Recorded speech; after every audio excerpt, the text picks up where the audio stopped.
It's nice to have one princess and two princes. Where's your daughter today?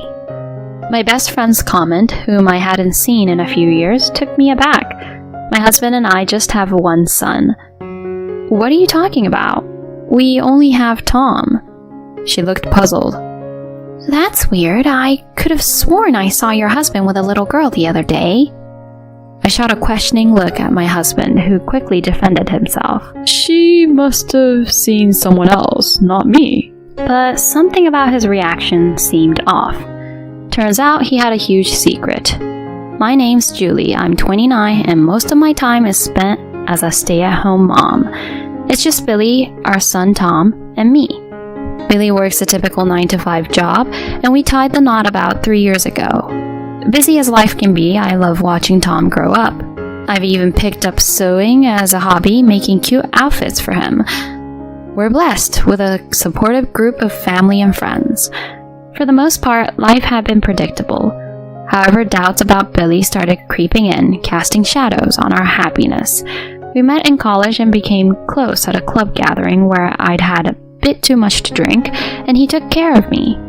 I felt bad for putting him in that spot, but when I tried to apologize, he brushed it off with a kind smile. His caring nature drew me in, and not long after, we became a couple. From college to the working world, our relationship was strong and steady. He eventually popped the question, and we happily said our I do's. Before we married, he expressed his wish for me to be a stay-at-home mom. I grew up pretty lonely with both parents working. I don't want that for our kid. I was on board, so I left my job and embraced homemaking. Our first year as a married couple went by without a hitch, and friends even said they envied our bond. Things changed when he got a new position at work surrounded by the company's top performers. His promotion came with more pay, but also way more stress. Soon, his demeanor shifted. Stressed, he started taking out his frustrations on me. This food tastes awful. You're home all day and this is the best you can do? I'm sorry, I thought everything was fine. Whatever, I've lost my appetite. Clean this up. Must be nice playing around all day doing minimal housework and having me support you. After yelling at me, he threw his food on the floor and stormed into his room. I cleaned up, crying. His abusive behavior didn't stop there. He'd lash out at me for buying makeup, calling it wasteful, and if I watched TV for a bit, he'd snap at me to stop lazing around. Nights became unpredictable with him either coming home late or not at all. Many might have considered ending the marriage, but I held on to hope that the loving man I married was still there. When I became pregnant with Tom, things started to look up. His attitude mellowed, especially after Tom's birth. He stepped up, apologized for his past actions, and vowed to be better. I'm so sorry for everything. I promise to be the best husband and father. With that, I believed we were back on track. As time went on, I took up crafting handmade children's items and even started an online shop. I started sewing because I wanted to craft some clothes for my son, but I soon found myself hooked. I began creating children's apparel, fabric toys, baby accessories, and just about anything else I could think of. Initially, it was all for fun. However, after giving a few items to family and friends, they raved about the quality and even suggested I sell them. So I opened an online shop. Business has been booming, with many loyal customers coming back. I've even begun to handle special custom orders, which, while a tad more expensive, are always in demand. But lately something's been amiss. Several of the toys and stuffed animals I made on a whim have vanished. I wondered, did I just put them somewhere and forget? After tearing apart the house searching for them, I came up empty. I even asked Billy about it, but he just shrugged, saying no clue. It felt off. Things escalated when a custom-made stuffed animal disappeared. While the loss of the other toys was odd, this was an item someone had ordered and paid for. This wasn't just an oversight, it felt like theft. The customer was one I'd worked with several times before. I contemplated reporting it, but Billy was dead set against involving the cops. Involve the police over a missing toy? Think about the neighborhood gossip, he said, looking more frazzled than necessary. I countered, it's not just any toy, it's a paid order. What if someone's targeting our house? We can't overlook this," he retorted. "Let's search again. Maybe you overlooked it. If it's still gone, then maybe we can think about the police. I'll help." We went back and forth, but in the end I decided to wait a few more days before making a report. However, the very next day, the missing toy was suddenly back in a spot I'd checked multiple times. When I pointed it out, Billy just smirked. "See? Told you." He implied I was forgetful, suggesting the other missing items might just be misplaced as well. While I acknowledged him, something felt off. Fast forward a bit, and while out shopping, I bumped into my high school friend Lindsay. "Julie? Is that you?" she exclaimed. "Oh my gosh, Lindsay. Wow, it's been 3 years? How's life been?" "Amazing! I finished up my work in Italy and just returned." She'd moved to Italy short after attending our wedding, so this was a mini reunion of sorts. As we chatted, Tom grew restless. I was about to wrap up when she threw me for a loop. "Where's your daughter today? It's nice to have one princess and two princes." I was baffled. Billy and I only have Tom. Why did she think we had a daughter too? "What are you talking about? We only have Tom." But she looked certain. "That's weird. I could have sworn I saw your husband with a little girl the other day." According to her, she'd been back for a week, and while preparing for her new life alone, she saw Billy at a supermarket holding a 1-year-old girl. She greeted him, but he just walked away without responding. She figured he hadn't heard her and thought she'd greet him next time. That's why she assumed we first had a daughter, then a son. I shot Billy a look, but he just turned away looking uneasy. We quickly wrapped up our conversation with Lindsay, but I couldn't shake the feeling that Billy was hiding something from me. After getting home, I cornered him. "All right, what's the deal? No one in our families has a 1-year-old girl. Are you messing around behind my back?" He looked genuinely frightened by my questions, but he firmly denied everything. "I have no idea what you're talking about. Lizzie must have confused me with someone else. Tom's our only kid." His evasiveness was written all over his face, but I knew pushing him wouldn't lead to a confession. I decided to pretend to believe him and apologized with a remorseful look. "You're right. You never hurt Tom or me. People do have doppelgangers after all. I just jumped to conclusions after what Lindsay said. I'm sorry." Looking relieved, he said, "It's okay. Anybody would have been rattled by that kind of comment. But can't we move on? I'm starving. Is dinner ready?" "Yeah, I'll get started. I've got your favorite steak ready to go."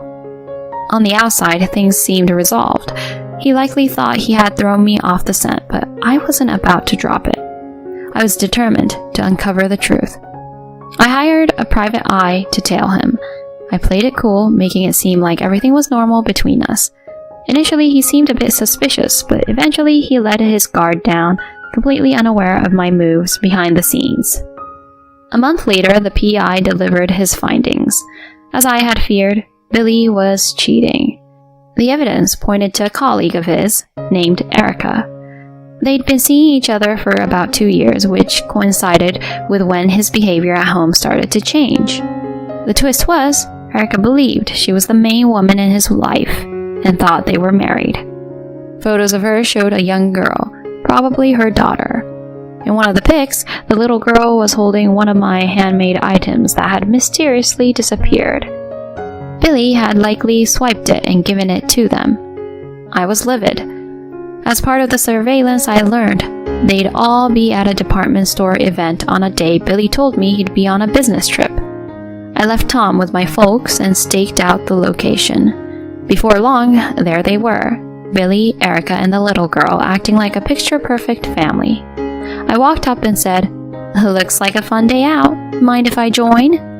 Erica looked puzzled, but Billy went ghost white. "What are you doing here?" he stammered. Erica, taken aback by his reaction, queried, Who are you?" Keeping my cool, I answered, "I'm Julie, and Billy, the man you're with, is my husband." She gasped. "Your husband?" Clearly shaken, we agreed to continue our conversation at my place. Once there, we compared notes. I showed her our wedding photos and marriage certificate. Faced with the undeniable evidence, she went pale. Billy, for his part, couldn't even meet our eyes. After everything came to light, Erica shared that she started seeing Billy around 2 years ago. When she became pregnant, she proposed marriage. They completed the marriage forms and she trusted him to turn them into City Hall. Turns out he never did, so they weren't technically married. As for the handmade items I recognized, Billy had given those to her as gifts. Finally, Billy, looking defeated, fessed up. The stress from work got to me. I planned to end things with Erica, but then she got pregnant. We work at the same place, so walking away wasn't simple. That's why I lied about us being married. He was clearly shaken, but I couldn't muster any sympathy. My anger flared, and I could see Erica felt similarly. She shot Billy an icy look, then turned to me. I'm really sorry. I had no clue about any of this. It's one thing to cheat, but to have a child. She said she'd compensate me for the ordeal. I saw her genuine remorse and figured she was another victim in all of this. I reassured her. You don't have to apologize. I'm sorry my husband put you through this. Take some time for yourself and we can figure things out later. As our daughter grew restless, Erica took her leave, apologizing profusely. I confronted Billy next. We're getting a divorce. I thought you were a decent guy, but then you pulled this? Get ready to pay alimony and child support. Terrified, he dropped to his knees, pleading. I didn't plan on having a kid with her. I only found out about the pregnancy when it was too late. I love you and Tom. I promise I won't see her again. Don't see her again? That's your child. You need to step up, he desperately suggested. We could leave everything behind, move somewhere else with Tom. It's her child. She decided to have it. Let her raise it on her own. Let's move somewhere far with Tom. Okay, honey? I snapped back. Seriously? You think I'd go for that? You're unbelievable. We're so over. Just stay away from Tom and me, you pathetic loser. He started crying, and all I could do was shake my head. A few months down the line, after navigating the legal maze, the divorce was finalized. Of course, I got custody of Tom, and Billy was on the hook for alimony and child support. Erica also pursued him for child support and damages. While she wanted to compensate me, I refused. She was in the same boat as a single mom. Though it all, Erica and I supported each other. I moved back with my parents, who were livid with Billy, but super helpful with Tom. I managed to land a job not long after. A few days post-divorce, I got a call from Billy's parents apologizing for everything. They filled me in on how he was doing, and it wasn't pretty. After Erica quit and spilled all the beans, Billy got a demotion at work. Now he's dealing with judgment from coworkers while juggling payments to both of us.